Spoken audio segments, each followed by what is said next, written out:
और इसके साथ ही ये पंच लक्षण वाले जो भी व्यक्ति आपको मिलते हो उन्हें आप संत मान ले, कोई बुराई नहीं है। हमने बता दिया है कि संत वो नहीं है जो ढोंग कर रहे हो, पाखंड कर रहे हो। पाखंड कौन? पाखंडी कौन? पाखंड मतलब जो पाप का ही खंड है, भाग है, वे पाखंडी, वे पाखंड है। ऐसा नहीं है कि भैया इन्होंने तो जींस टी शर्ट पहना है, ज्ञान की बातें कर रहे हैं, ये कहाँ के संत है? ऐसा नहीं है। ये पंच लक्षण होने चाहिए जो हमने बताया है। 5 रुपए का सवाल नोट कर लेना, 5 रुपए मिलेंगे कल। तो आइए अब माता जी देवहूति ने दूसरा प्रश्न किया है कि भगवान एक बात बताइए कि आपके दर्शन हमें कैसे करने चाहिए? आपके दर्शन हमें कैसा करना है, कैसे आपको निहारना है और किस तरह से दर्शन किया जाए कि उसका पुण्य फल हमें प्राप्त हो। तो भगवान कहते हैं, बड़ा अच्छा आपने प्रश्न किया है कि अगर कोई मानव, कोई मनुष्य भगवान के दर्शन करता है तो सबसे पहले कैसे दर्शन करने चाहिए? आप कैसे दर्शन करते हैं? मंदिर जाते हैं तो भगवान के दर्शन कैसे करते हैं? हमारे भाई बताएंगे, बहुत अच्छे से कथा सुन रहे हैं और इतने वर्षों से कथाएं सुनी है। भगवान के दर्शन हमें कैसे करने चाहिए? चलिए माताओं बहनों से पूछते हैं, हमारी नारी शक्ति, भगवान के मंदिर में हम जाएं तो भगवान के दर्शन कैसे करने चाहिए? आंख बंद करके हाथ जोड़ लेना चाहिए, भगवान को देखना ही नहीं चाहिए और सीधे चरणों में गिर जाना चाहिए। ऐसा ही सोचते हैं आप? कितने लोग ऐसा सोचते हैं कि भगवान के दर्शन ऐसे ही करने हैं? हाथ उठाइए, हाथ उठा करके बताइए कि ऐसे ही भगवान के दर्शन करने चाहिए कि जाओ मंदिर में, आंखें बंद करो और चरणों में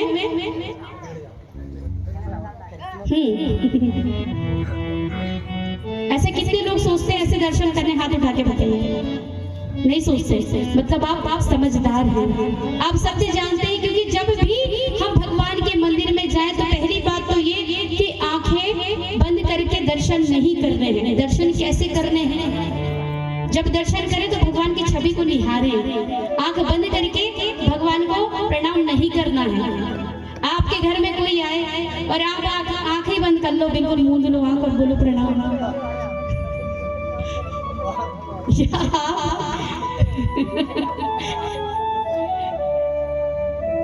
ये आपसे कोई प्रणाम करे, आप किसी को प्रणाम कर लो और वो आंख मूंद ले आपको देखकर, और आपने किसी को देखा और देखते ही आंख मूंद लो प्रणाम, वो क्या सोचेंगे कि प्रणाम कर रहे हैं? तो जब मानवों के साथ जब हम ऐसा व्यवहार करें तो वो हमारी ना सुने और ढंग से बात भी ना करें और तो और पानी को भी ना पूछें, तो वे तो भगवान हैं, इस सृष्टि को रचने वाले हैं। तो जब जाएं तो उनकी झांकी को, उनके दर्शन करें। और दर्शन किनके करना है? आप सबसे पहले किनके दर्शन करते हैं? जब भगवान को देखते हैं तो चेहरा देखते हैं, पैर देखते हैं, क्या देखते हैं? सबसे पहले भगवान के चरणों को देखना चाहिए, भगवान के स्वरूप को नहीं निहारना है। उनके दर्शन हमें ऐसा करना है कि सबसे पहले चरणों के दर्शन करने हैं और जी भर के चरणों को निहारना है। भगवान के चेहरे पर मत जाना। हम कहते हैं, व्यासपीठ से हम ये कह रहे हैं कि भगवान के चरण ही देखना, भगवान का चेहरा ही नहीं देखना। बिल्कुल मत देखिए आप चेहरा भगवान का। मंदिर जाइए, भगवान को देखिए, उनके पैर ही पैर को देखना, चेहरा बिल्कुल नहीं देखना, देखना ही नहीं। और कितने दिन नहीं देखना है?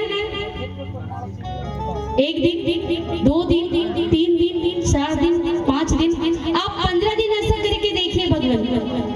हम कहते हैं, व्यासपीठ से कह रहे हैं कि आप 15 दिन भी ऐसा नियम बना लेते हैं ना, तो 16वें दिन भगवान खुद अपने चेहरे का दर्शन देने आ जाएंगे। इसलिए दर्शन कैसे करने चाहिए? तो सबसे पहले चरणों के दर्शन करने चाहिए। और मंदिर में जाओ तो भगवान की छवि को निहारना चाहिए, ना कि आंखों को बंद करना चाहिए। अब याद रखिएगा, कथा सुनती है, अब आंख बंद करके ऐसे नहीं करना, ठीक है? पक्का? राजा रानी कह रहे हैं, अच्छा बता दिया आपने। और सच बताऊं कि खैर ये तो नियम था। आगे कपिल देव भगवान ने 10 योग बताए हैं और 25 तत्वों के बारे में बताया है और 4 प्रकार के भक्तों का भी वर्णन किया है। 4 प्रकार के भक्तों में भगवान को सबसे प्रिय पता है कौन से भक्त होते हैं, जो निर्गुण हो, निर्गुण भक्त। भक्तों का वर्णन बताया है, भक्तों के विषय में बताया है और साथ में आगे जंतु की स्तुति सुनाई है। जंतु की स्तुति इसे भी बड़े सावधानी से सुनना आप। पहला तो संतों के साथ रहिए। दूसरा क्या बताया है अभी हमने कि भगवान के चरणों के दर्शन करने हैं। और अब जंतु स्तुति में हम चलेंगे तो इसे बड़े सावधानी से सुनिएगा और जीवन में उतारिएगा, क्योंकि हमने सुनने वाले भी 3 प्रकार के होते हैं, सोता, श्रोता, सरोता। आप तो जानते हैं सोता खंबा देख के और टिक के बैठता है। आपको नहीं कह रहे हैं, आप बुरा मत मानना, मतलब खंबे से टिक कर बैठ जाते हैं और बढ़िया ध्यान है और किसी ने अरे उठ जा, कथा चल रही है, कथा चल रही, उठ जा। अरे ध्यान से उठा दिया, बस भगवान के दर्शन ही होने वाले थे, तूने ध्यान से उठा दिया, मुझे मेरी नींद ही खराब हो गई। पर नींद नहीं बताता, मैं तो ध्यान में जा रहा था, ध्यान में बस भगवान के दर्शन हो रहे थे, तूने उठा दिया, भगवान के दर्शन ही नहीं हो पाए। ये होते हैं सोता। अब दूसरे होते हैं श्रोता। ये कथा को सुनते हैं, कथा के अनुसार